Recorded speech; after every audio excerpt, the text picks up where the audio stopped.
Hey everyone, it's Brian from Distillations, and today I'm going to be reading from this excellent book, Introduction to Metaphysics from Parmenides to Levinas by John Grondin.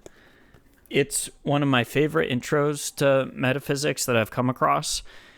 It's written very well in a way that makes it exciting to be reading about what can be written in a very dry way, the subject of metaphysics. So it's different than lots of other introductions in that way. It's fun. And I think it'll be a really great one to read along with and, foster that sort of excitement that the subject deserves to elicit. It's an incredible subject. So let's get into it. So this is from the introduction, and this first section is called Toward a Concept of Metaphysics. So metaphysics has today lost much of its former luster. The term is often only understood in a pejorative sense, so in that sort of dismissive negative sense, of which there are two varieties. In the first instance, metaphysical is used to describe empty reflections having little to do with the concrete facts of life. Okay? Metaphysical here is synonymous with the abstract, nebulous, or abstruse. Although this is a quite common understanding of metaphysics and of philosophy as well, I've definitely come across that, it has no place in this book, which will never discuss abstruse, obscure, or useless things. On the contrary, it will deal with the best of our metaphysical heritage and recall how it is impossible to think without abstraction. Even all that is called concrete must be thought of as part of a more general perspective, one which the concrete seeks to illustrate. The second pejorative sense of metaphysics, although related to the first, is more precise. Metaphysical, in this second widespread usage, designates what lies beyond the physical, or what is separate from the sensible and perceptible material world. In addition to the physical world that surrounds and stifles us, but in which we live, there is what Nietzsche derisively called a metaphysical backcountry, a world inhabited, it would seem, by non-physical beings such as gods, angels, souls, and thinking beings, which I think that would be us. In this second sense, metaphysical is synonymous with transcendent, theological, and supernatural. So again, this is the second sense in which metaphysical is used, is also pejorative. So it's also being used to sort of dismiss this subject. So metaphysical in this way, people are just saying, oh, you're talking about transcendent, woo-woo, theological BS, supernatural, supernatural stuff that really has nothing to do with physics and science and things that we really do know for certain about the material world, about the world, about all that there is. I think lots of people use metaphysical in this second pejorative sense to sort of just dispense with anything that might be seen as superordinate to what we can prove is here. In addition to the physical world that surrounds and stifles us, but in which we live, Nietzsche derisively calls this metaphysical backcountry. So it's non-physical beings, gods, angels, souls, those sorts of things, thinking beings, things not to be taken seriously. So going on. But is this the world to which this book is an introduction? No. So metaphysics isn't dealing with that sort of BS. No, or rather, not directly. The main topic here is Western metaphysical thought, whose foundation is indeed metaphysical, but is not necessarily related to thinking about the supersensible or to nebulous reflection.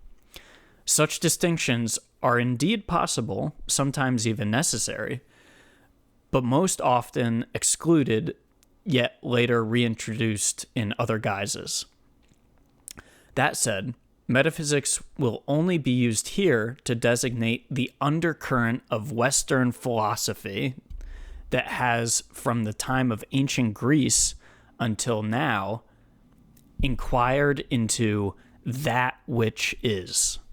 That is, into being, capital B, being and its reasons. Such an inquiry need not be nebulous, since being is perhaps what is most immediate and visible.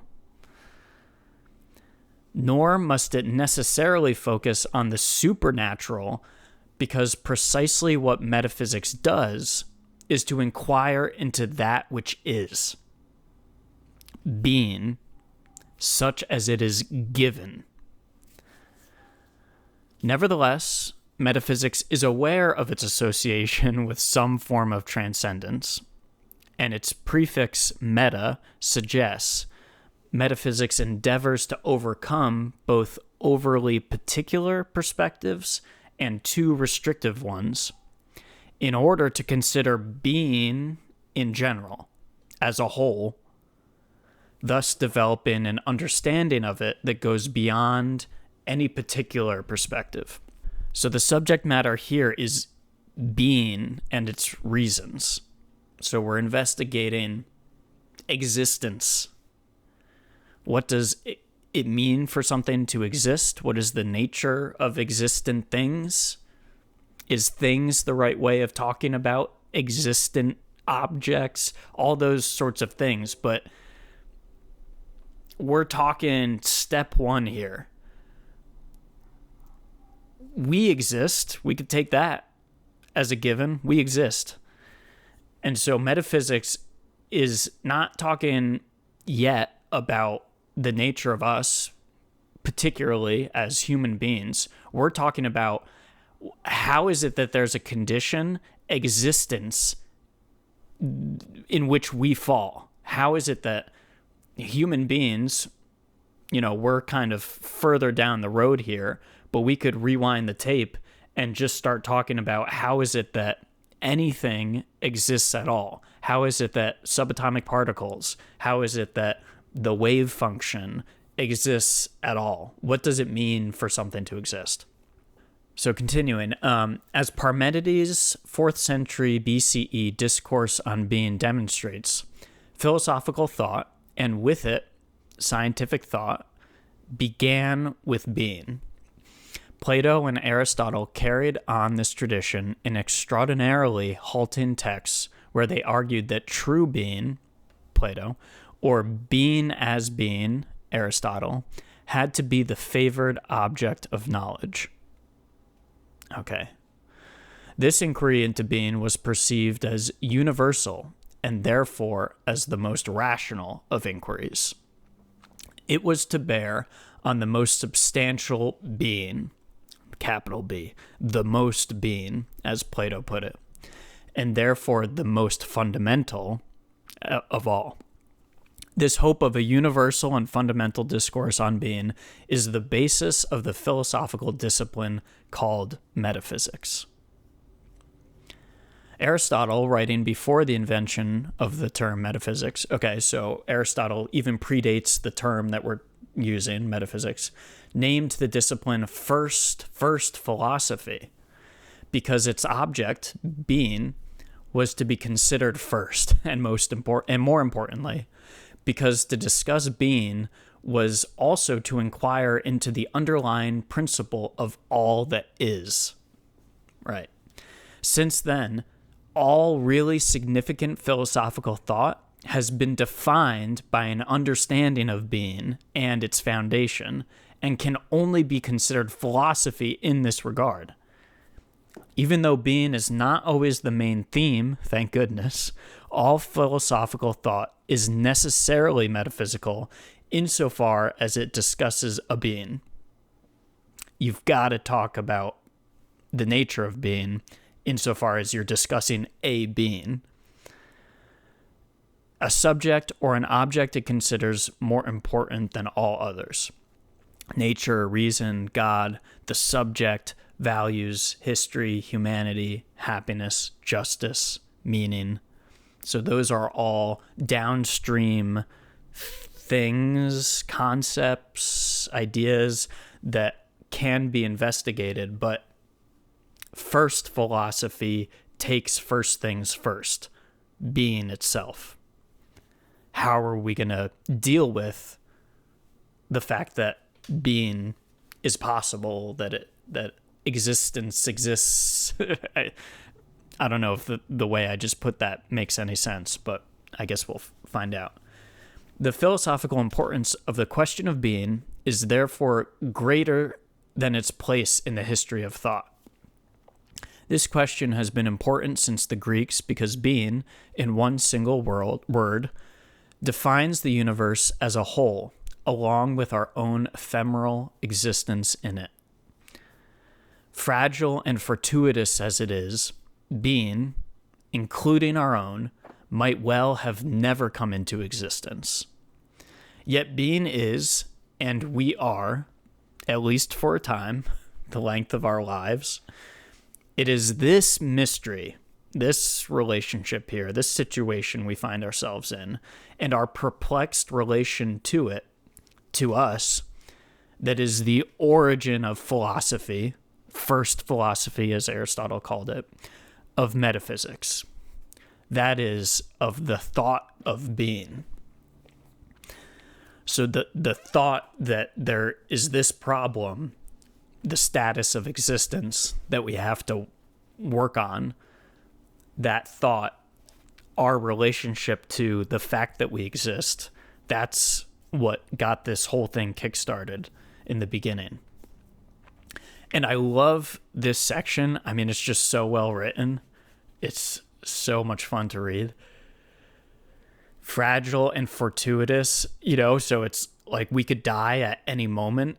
Our existence is, our lives are so fragile. I could step out off the curb and get run over by a bus. Like, it's just so fragile. I could get a heart attack and drop dead. Anything could happen. All of our lives are so fragile and fortuitous. I mean, what is it? You run the numbers of all the different permutations of DNA and the fact that, that my genetic code ended up leading to me and each one of us in the unique ways that we are. I mean, that's fortuitous. We're super lucky to be the people that we are, even when we narrow our discussion to human beings and different types of human beings and all the ways that I could have been and you could have been. So it's fragile and it's fortuitous as it is. And then, being itself, existence itself is fragile and fortuitous.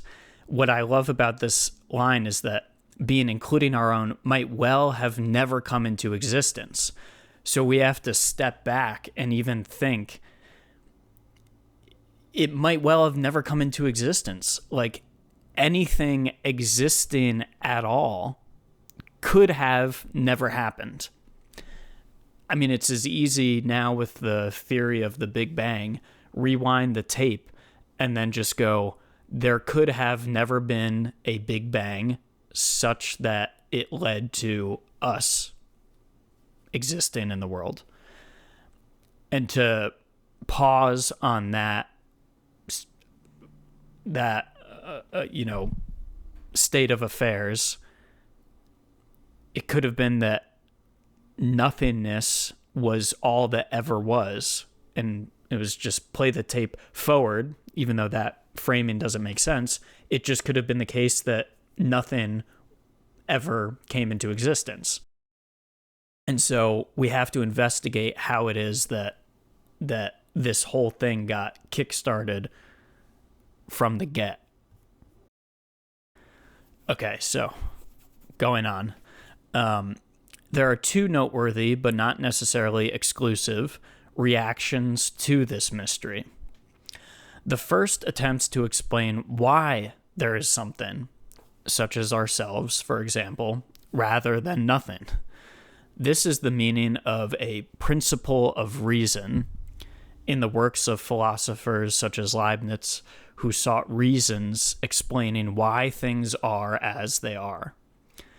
The principle of reason. This principle, or faith in rationality, has been the single most important impetus to scientific inquiry, which has been understood since Plato, and even since Parmenides, as a rational discourse, otherwise known as logos, on what is, the on, or beings.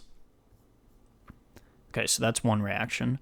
The second reaction has, since Parmenides, always accompanied this attempt at understanding. This second attitude towards being attempts to go beyond the explanatory approach of reason, which can never be discarded, and marvels at the fact that there is something rather than nothing. So this second approach isn't trying to figure anything out or make any kind of attempt at an explanation. This second approach is just, holy shit, there is something rather than nothing. We are in the situation that we exist at all. We have been born into the universe that did come to be. Holy shit, that's wild. And that situation, that reaction to that being the situation that we're in, is this second approach, which is just being in awe of this fact. Although it may appear irrational, this second position in relation to being is no less rigorous than the first. Indeed, it observes that all explanations can only explain being from being. So if we're going to spin out any kind of explanations, we're in existence already, and so the explanation is caught in the situation that it seeks to explain. We're in being trying to explain being. We're in this closed situation here. Although one may derive being from another principle, the ensuing explanation does not really explain why there is something rather than nothing. Thus, the following paradox. Being, which calls for an explanation, in a way resists all meaning and explanation. Even philosophy, which in its most scientific vein always seeks explanations, can be astonished at the immensity of all that is. For sure. Both Plato and Aristotle, in fact, claimed that philosophy was born out of astonishment, even admiration. It may be that the great works of philosophy, like those of art, are born of this astonishment, unceasingly renewing itself for more than 2 millennia. So both Plato and Aristotle claim that philosophy was born out of astonishment, even admiration. So they claim that marveling at this fact that existence came into being, existence exists, and that faced with these two possibilities, that existence never came into being and existence did come into being in astonishment and awe that we exist at all, that there is anything at all, that holy shit feeling is the thing that leads to philosophy. For my part, I think that's accurate to describe my situation, and in a way that's what is keeping me going in terms of wanting to share this kind of stuff with other people, because it was such a powerful experience, this experience of awe. Kind of, it's almost like letting yourself really go there, like letting yourself, being open to how wild our place in reality really is.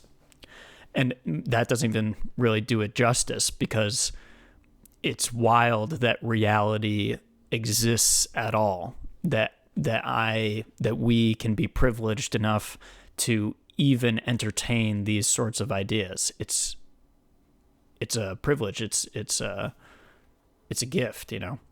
Okay, continuing. While it embodies one of the most rigorous manifestations of metaphysics, the astonishment before the immensity of being also renders the metaphysical project, the rational discourse on being, all the more difficult. Indeed, what can be said about being? Can a discourse on being be anything other than halting and uncertain? Can it ever be a scientific discourse? Can philosophy ever measure up to what it wishes to express? Philosophy's embarrassed perplexity has at times led to skepticism. Nothing certain can be said about being. And to mysticism. Being is ineffable. Nothing at all can even be said about it. It's definitionally something that cannot be captured in language, concepts, etc. It has also led to the clear and resolute rejection of the question of being. It is not an object worthy of attention. So some people just totally dismiss it outright. If nothing can be said of being because it is too general a concept, one must settle for predictable and explainable things. Nevertheless, such a resigned dismissal of the question of being is itself the result of a metaphysical decision. Can't really escape it. One should be aware that all three of these attitudes toward being, skepticism, mysticism, and the rejection of the question of being, are coherent and real attempts at philosophy, despite the fact that being is scientifically ineffable, because it's the condition that leads to the question even being asked. We're the fish, and you ask the fish what water is, and it goes, "What is water?" It's the water. It's the precondition for all the things. That might not be a perfect analogy, but it's the thing that makes all other things possible. Or not even possible. Anyway, I'm probably losing the point here.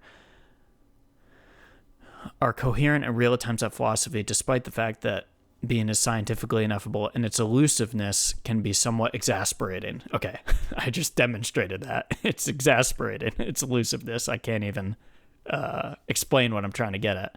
A philosophy devoid of mysticism and skepticism would not live up to its name, because it would not measure up to the mystery of being itself. Right. It wouldn't do it justice. One is tempted to respond to all these objections with Galileo's words, "Eppur si muove," but it moves. Being is indeed moving. It emerges and moves us. We never cease speaking of it, and we are of it. To inquire metaphysically is therefore to strive to express being, which embraces and envelops us.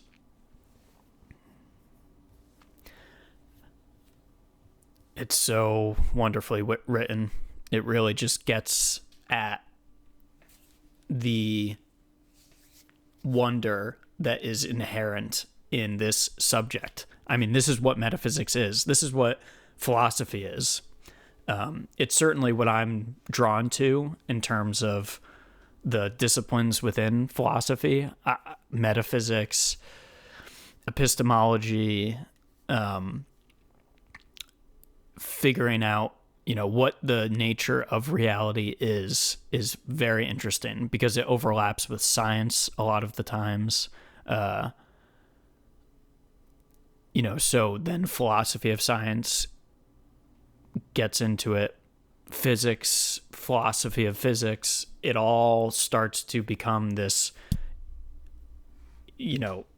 interlaced network of ideas and facts, and what is it that we know, and what kinds of conclusions can we draw, and what are the conditions under which those facts can be verifiable. So what is the metaphysical status of a scientific claim? It's all, as soon as you pull on that one thread, the whole thing, all of a sudden you realize that you're into all of these issues in a very deep and unavoidable way. And that's what makes it so much fun.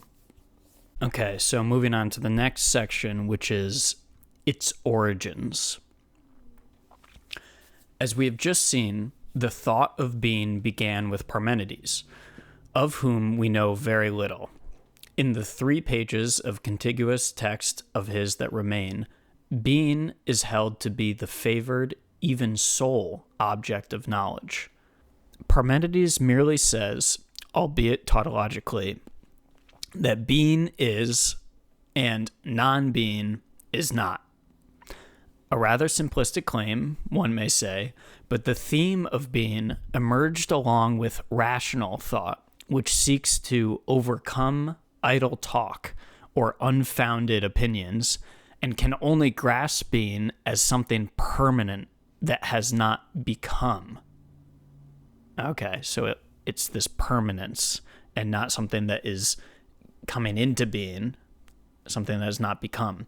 Plato would later be the first to call this thinking of a permanent and fundamental being philosophia. The term metaphysics appeared much later, however. Although usually dated to the 12th century CE, it was coined in the 1st century BCE when Andronicus of Rhodes sought a title for 14 short, unclassifiable studies attributed to Aristotle.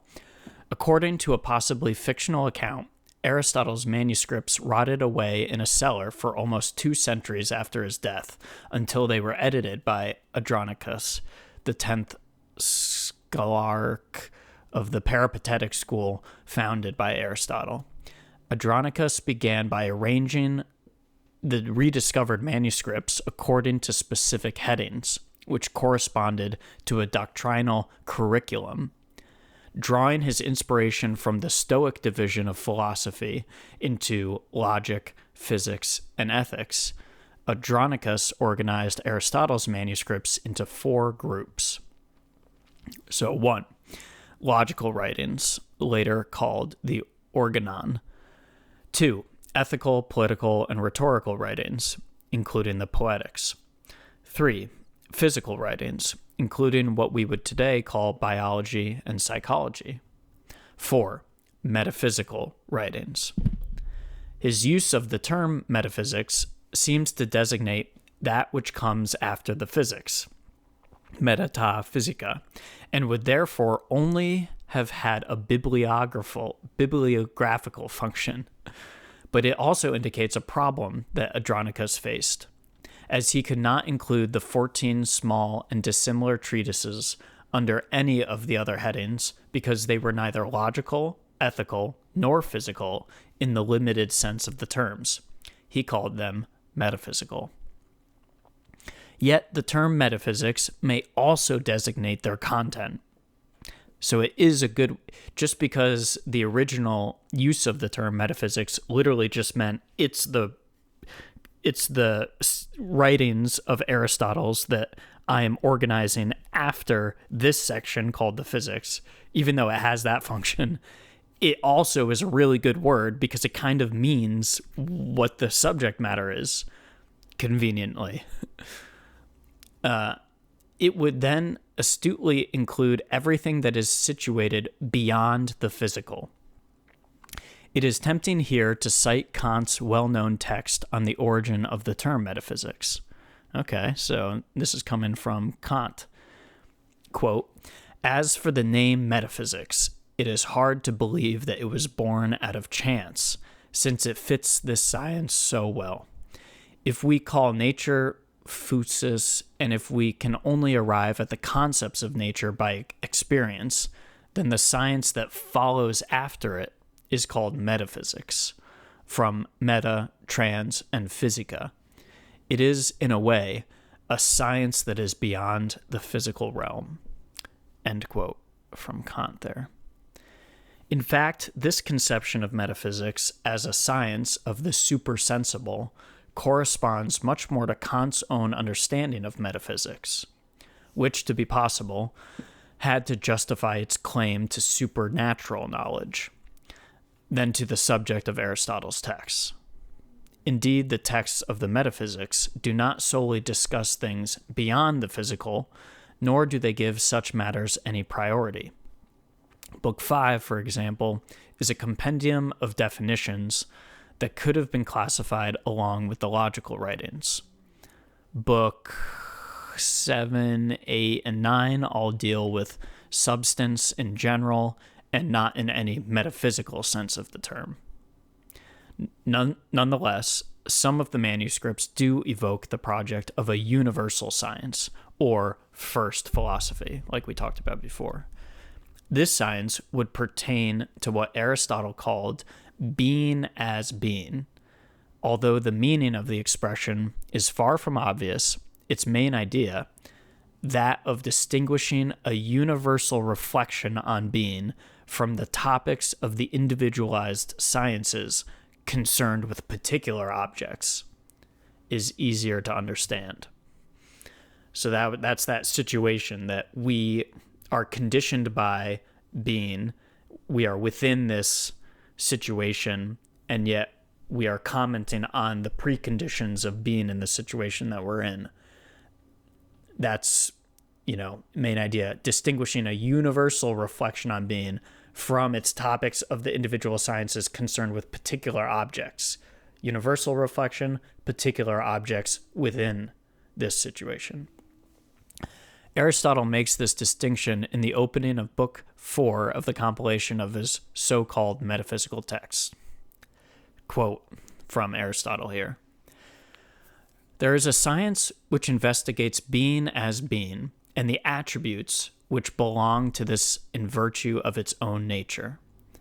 Now, this is not the same as any of the so-called special sciences, for none of these others treats universally of being as being. They cut off a part of being and investigate the attribute of this part. This is what the mathematical sciences, for instance, do. Any introduction to metaphysics must start from this important passage taken from Aristotle's Metaphysics. It defines the science that considers being as being by its claim to universality. While the other sciences deal with well-delimited domains of objects, there could be another, more encompassing science, which Aristotle left nameless. To use the more recent terminology of Husserl and Heidegger, one could say that all the sciences are ontic, insofar as they pertain to one of the already determined beings or an object. Philosophy alone would be ontological in that it is centered on the consideration of being itself, or being as being. The expression remains obviously enigmatic, and all the more so since Aristotle never explained it straightforwardly. Thanks, Aristotle. It does imply, however, that metaphysics' subject, if one may speak of such a thing, is not only more universal than that of the other sciences, but it is also more fundamental. A reflection on being and its essential traits must seemingly precede the special sciences in which being is specifically understood as being such and such, mathematical, physical, or the like. Although this conception may today appear hierarchical and accordingly obsolete, it remains essential to philosophy if the latter must be credibly differentiated from the individual sciences and their specific objects. So if we're going to talk about this subject at all, and we're going to try to differentiate it from science as we know it today, then we're going to have to refer to how it was talked about and the nature of the subject matter, which puts it in this hierarchical position as a fundamental and universal thing that we're investigating here that encompasses the domains of the sciences that are fitted somewhere in some sort of tertiary order here. Metaphysics is coming first. It's first philosophy, and then mathematical sciences, physics, psychology, the nature of human beings, those sorts of things are coming because are coming later, so to speak, because what comes first is how is it that anything exists at all, and we got to figure out the details of what it means to exist in this situation. So it is certainly possible to define philosophy without any recourse to the question of being, but it would be difficult for it to remain what it is were it to forsake the universal and fundamental questions that are of no concern to the individual sciences. This is the level of inquiry the expression used in Metaphysics 4 uncovers and reveals. The history of metaphysics can be read as the history of Aristotle's expression, which was itself oriented by questions that Parmenides and Plato had raised. As we shall see, an important part of late medieval thought developed under the sway of the Aristotelian idea of a first philosophy tied to the problem of being, understood in an un-Hellenic fashion as the creation of being as a whole. Although modern philosophy called into question parts of the foundation of classical metaphysics, it did so in the name of a new metaphysical discourse. Indeed, Descartes, in his Meditations on First Philosophy, oh my God, is that what he means when he says first philosophy? Is that his meditations on metaphysics, basically? I never got that connection until reading this right now. That's cool, if that's what he's alluding to there. Indeed, Descartes, in his Meditations on First Philosophy, shout out Aristotle, opened modernity to philosophical reflection, which abandoned the question of being for a more universal and fundamental subject it found in thought itself.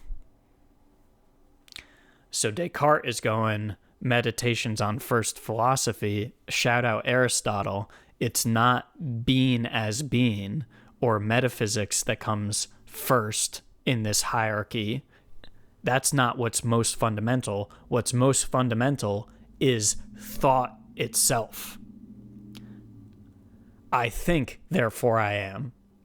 The fact that I'm producing a thought, the fact that the thought exists, the thought is preceding the existence of the thought. I can doubt the nature of reality, but I can't doubt that the thought exists. I don't know. This redefinition of philosophy was but a reorientation of metaphysics, understood as a universal and fundamental discourse on what is.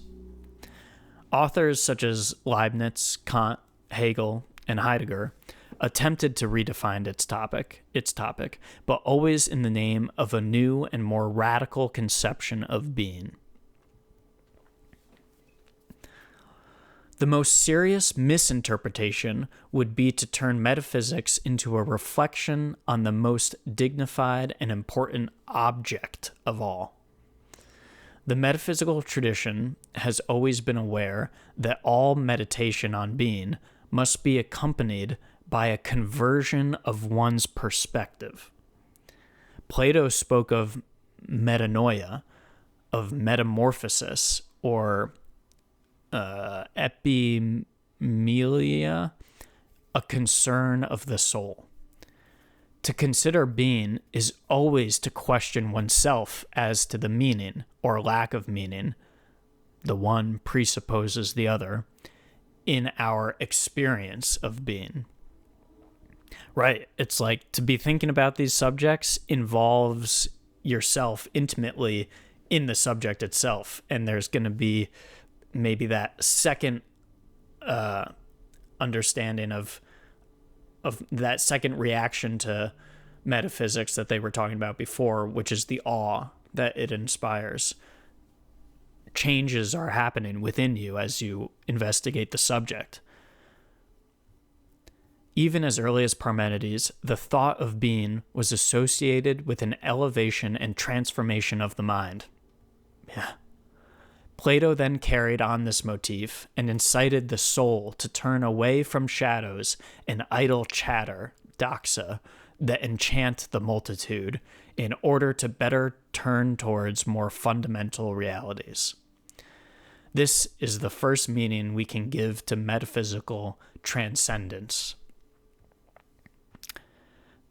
Put down that phone, stop the doom scrolling, and contemplate the nature of existence. Although obvious to ancient thinkers and not forgotten by all moderns, it was Pierre Hadot who rediscovered the idea that philosophy aspires less to a theoretical or doctrinal form of discourse than to introspective deliberation and its actualization of a way of life worthy of the name wisdom.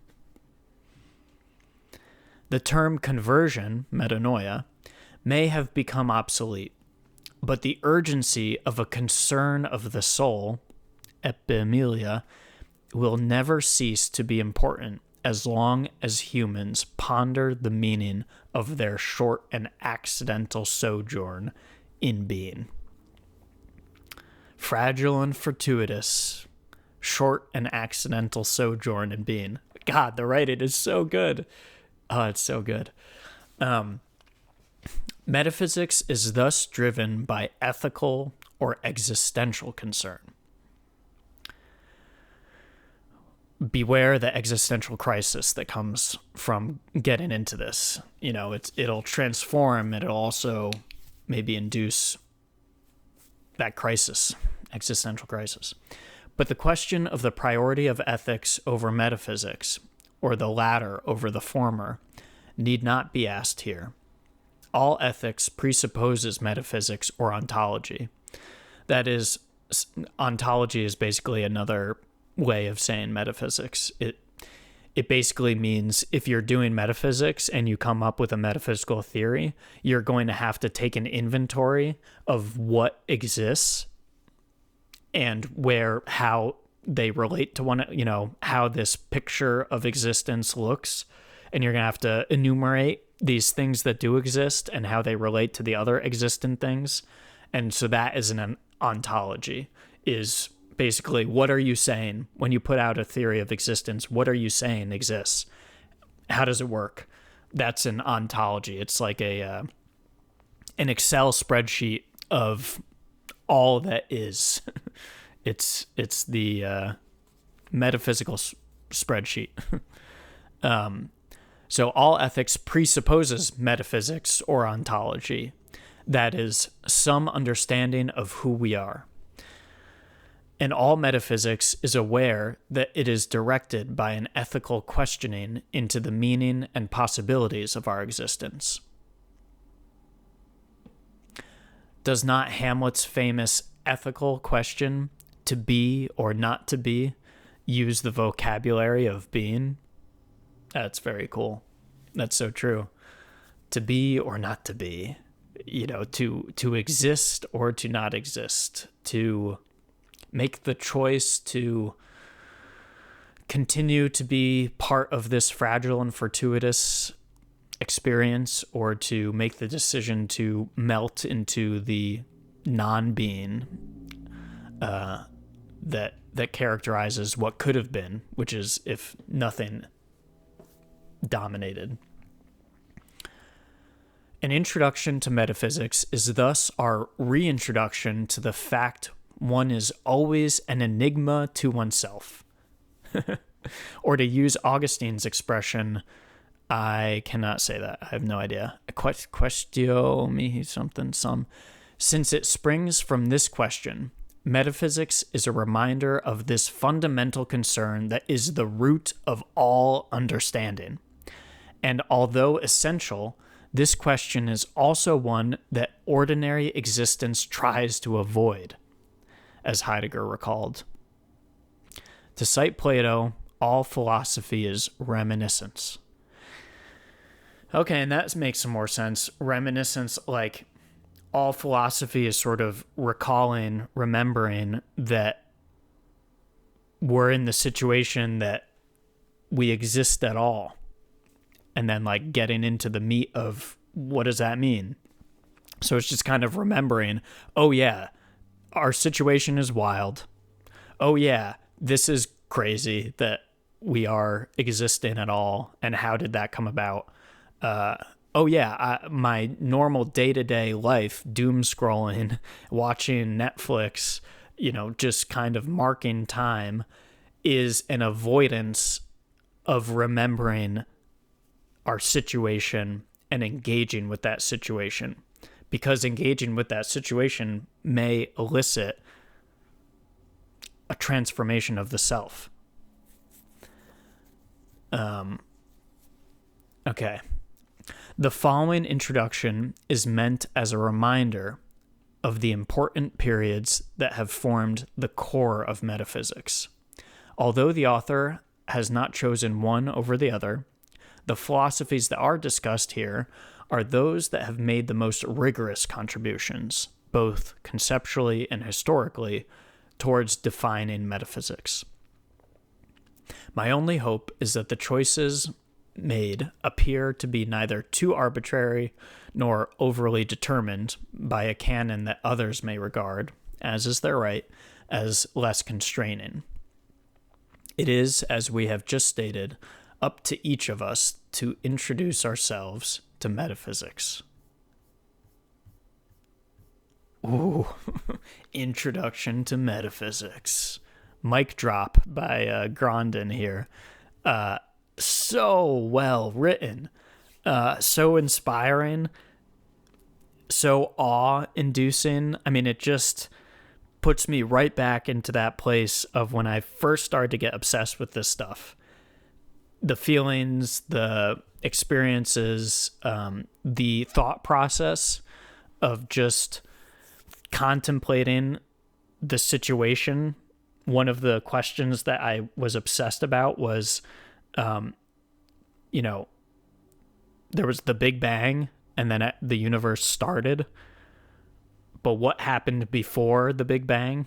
I mean, I know that question isn't well posed, because if basically what I'm gesturing at is nothingness, and what is nothingness, and before the Big Bang doesn't quite make sense because the Big Bang initiated time itself, and so there was no before the Big Bang. I think what I was gesturing at is what is the metaphysical situation of what is the ontological status of nothingness versus the universe, the Big Bang, and everything that came after. And so just really kind of thinking and getting myself into this sort of psychedelic state of contemplating the status of nothingness. Oh, like that's it. And this introduction, the way it's written, puts me right back there, which is just so, so, so cool. All right, so that's all for now. I'll probably, do some more videos from this introduction, because it's so good. It's been so good. So all right, thanks for listening.